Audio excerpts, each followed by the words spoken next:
Hello बच्चों, आज की वीडियो में मैं डिस्कस करने वाला हूँ what are rational numbers. Rational numbers क्या होते हैं।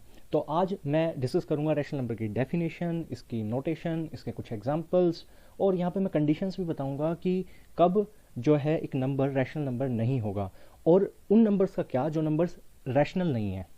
तो चलिए आज की वीडियो शुरू करते हैं। और वीडियो शुरू करने से पहले अगर आज आप मेरे चैनल पे पहली बार आए हैं तो मेरे चैनल को सब्सक्राइब करें और वीडियो को लाइक करना ना भूलें। तो देखिए, what are rational numbers. Rational numbers की मैं डेफिनेशन यहाँ पर पेस्ट कर देता हूँ। रैशनल नंबर की डेफिनेशन है, rational numbers are the numbers which can be written in the form of p by q where p and q are integers and q is not equal to 0। तो देखो, इस definition में मैंने क्या किया है, मैंने ये जो कैन बी है ना, इस कैन बी को बोल्ड लेटर्स में लिखा है।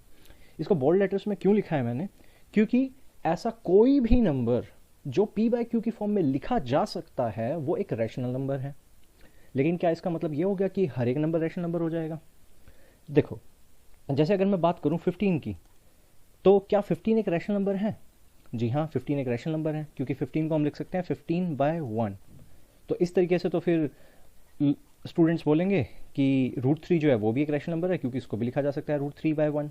लेकिन देखो, इसमें क्या बताया है कि जो भी नंबर p बाय q की फॉर्म में हम लिख सकते हैं, जैसे p बाय q की फॉर्म का मतलब हो गया न्यूमरेटर बाय डिनोमिनेटर जैसे लिख सकें। तो इसमें आगे कंडीशन है कि p एंड q यानी कि न्यूमरेटर वाला नंबर और डिनोमिनेटर वाला नंबर जो है वो इंटीजर्स होने चाहिए। अब √3 के केस में क्या हुआ, जो न्यूमरेटर है वो √3 है, जो कि एक इंटीजर नहीं है। तो इसका मतलब √3 एक रैशनल नंबर नहीं होगा, जबकि 15 जो है वो एक रैशनल नंबर है।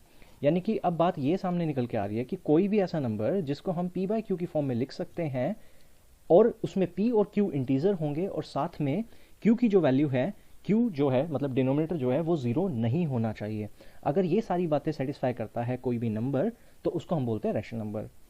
अब इसके ना कुछ एग्जाम्पल्स देख लेते हैं हम यहाँ से। इसके एग्जाम्पल्स क्या है, जैसे देखो मैंने कहा अगर 0.15, आप सोचते हैं क्या ये एक रैशनल नंबर है, क्या इसको p बाय q फॉर्म में लिखा जा सकता है? तो देखते हैं। तो ये डेसिमल है, डेसिमल से मैं इसको फ्रैक्शन में कन्वर्ट करके 15 बाय 100 लिख सकता हूँ। अब मैं इसको कैंसिल करूँ अगर 5 से, तो ये 5 3 ये 520 ये आ जाएगा। एक बात का और ध्यान रखना है, पहली बात तो ये समझ आ गया हमें कि ये p बाय q फॉर्म में आ गया है, और p यानी कि न्यूमरेटर वो 3 है, q यानी कि डिनोमिनेटर वो 20 है। 3 और 20 दोनों इंटीजर्स हैं, तो इसका मतलब ये रैशनल नंबर है फॉर श्योर। लेकिन अब हमें एक बात का और ध्यान रखना है कि हम जो p बाय q फॉर्म में लिखते हैं ना, तो हम जनरली सिंपलेस्ट टर्म्स में लिखते हैं। मतलब ये जो 15 बाय 100 है ये भी रैशनल नंबर है, कोई प्रॉब्लम नहीं है। 3 बाय 20 भी रैशनल नंबर है, लेकिन हम क्या करते हैं, हम उसको सिंपलेस्ट फॉर्म में कन्वर्ट करते हैं।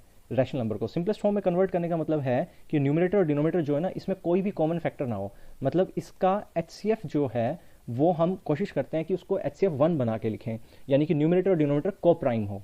तो को प्राइम हो जाएगा तो ये इस बात की गारंटी है कि भाई वो नंबर सिंपलेस्ट फॉर्म में आ चुका है। ठीक है।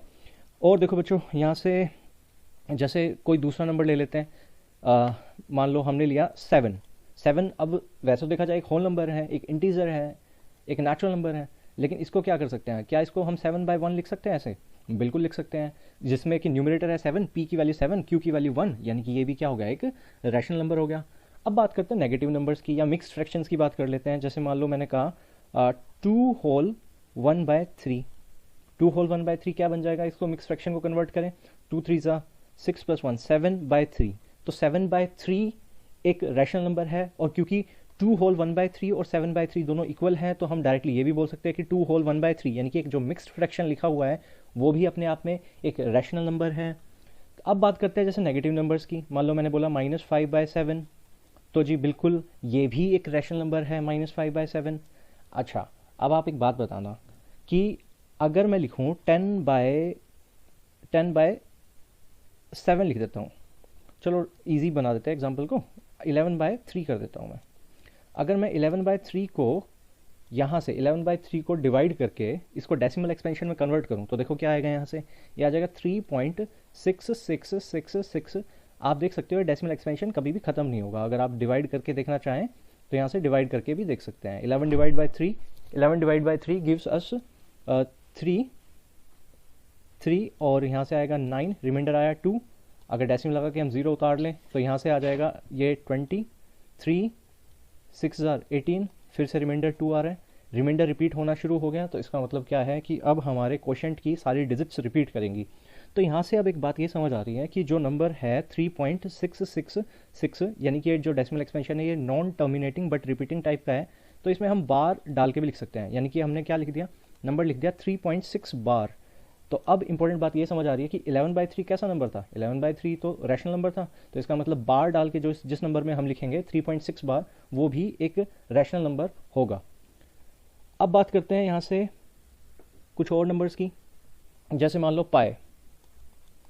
अब पाए का जो डेसिमल एक्सपेंशन, पाए का डेसिमल एक्सपेंशन होता है 3.14, और अगर मैं बात करूँ यहाँ से इसके फ्रैक्शनल वैल्यू की, तो वो होती है 22/7।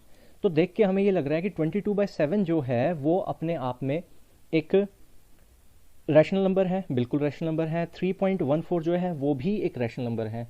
पर क्या पाए रैशनल नंबर है? इज पाए अ रैशनल नंबर? तो देखिए पाए, मैं इसका आंसर बता देता हूं आपको। पहले सबसे पहले आंसर इसका ये है कि पाए is not a rational number, पाए इज एन इरेशनल नंबर। तो अब इरेशनल नंबर्स क्या होते हैं ये मैं नेक्स्ट वीडियो में डिस्कस करने वाला हूं, जो कि जिसका लिंक आपको आई बटन में मिल जाएगा और डिस्क्रिप्शन में भी मैं उसका लिंक डाल दूंगा। एक छोटी सी बात मैं आपको और बताना चाह रहा था यहाँ से कि जो रैशनल नंबर है, आप देखो अभी हमने क्या डिस्कस किया कि रैशनल नंबर जो p/q फॉर्म में लिखा जा सके। अब देखो ये जो p/q है इसको हम p/q भी लिख सकते हैं ना, और p/q का मतलब क्या हो गया, p/q का मतलब हो गया रेशो, p/q का मतलब हो गया रेशो। तो इस रेशो से ही आया है रैशनल नंबर।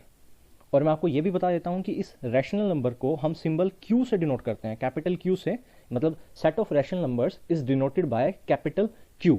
तो अब ये Q कहाँ से आया? तो देखो जो p/q लिखा है ना, मतलब जैसे अगर हम p+q लिखे तो इसको हम क्या बोलते हैं, इसको हम बोलते हैं सम ऑफ p एंड q।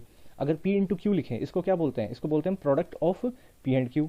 तो जो डिवीजन होती है p/q उसको क्या बोलते हैं, उसको बोलते हैं क्वोशंट।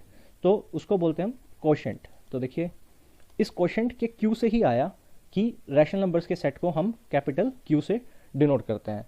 आई होप इस छोटी सी वीडियो में मैं आपको काफ़ी सारी इन्फॉर्मेशन कन्वे कर पाया हूँगा। आपको अगर ये वीडियो अच्छी लगी है तो वीडियो को लाइक करें, और ताकि ये वीडियो ज़्यादा से ज़्यादा लोगों तक पहुँच सके, और वीडियो को शेयर करना ना भूलें। जल्द ही नेक्स्ट वीडियो में मुलाकात होगी। Till then bye, take care.